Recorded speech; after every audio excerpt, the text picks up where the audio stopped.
Mag-slice muna tayo pre ng avocado. Pagtapos ko nga yan ay pinortion ko na ang ating sushi rice. And then ay lalagyan ko na rin siya ng Philadelphia cheese. And then ang ating breaded salmon.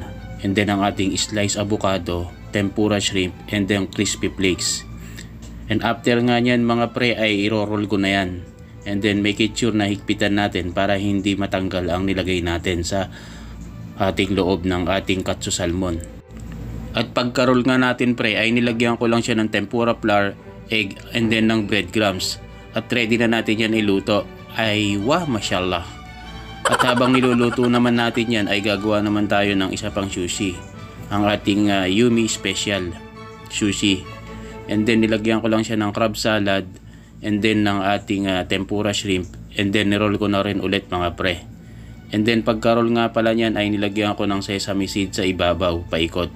And then lalagyan ko rin siya ng steam shrimp sa ibabaw mga pre. And then pagkalagay ko nga ng steam shrimp ay higpitan din natin yan para hindi matanggal ang shrimp sa ibabaw. Ay wah, waste. Ang next naman natin ng iro-roll ang katana roll mga pre.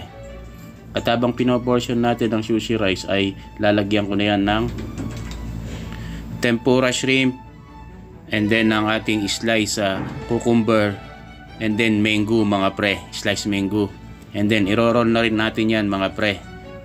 And pagka-roll nga niya ay lalagyan ko rin siya ng crispy flakes. Ni-roll ko rin ulit siya mga pre. And then i-slice na natin yan ng 8 pieces mga pre. At pagka-slice ko nga niyan pre ng 8 pieces ay ipinortion ko lang siya dyan sa may gilid. At pagtapos niyan ay ang ating Yumi Special naman. Kinat natin ng 8 pieces and then ipinortion din ulit natin. At pagkatapos nga natin i-portion at i-cut ay nilagay ko na sa takeaway box. And then kinat ko na rin ang katsu salmon mga pre.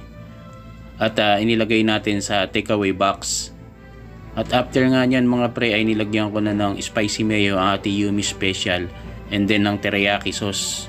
And then pati ang katsu salmon and then ang ating katana roll. Nilagyan ko rin po siya ng teriyaki sauce. At pagkatapos nga nyan mga pre ay nilagyan ko rin ng spicy mayo ang katana roll.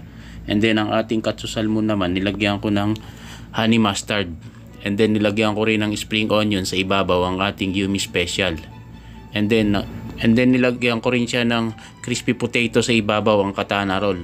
At spring onion and then ang slice capsicum. At kung nagustuhan mo ang aking sushi for today ay paki-share and follow naman ang aking page. Or kung gusto mo naman mag F to F tayo para sabay-sabay tayong umangat at tumaas ang ating followers.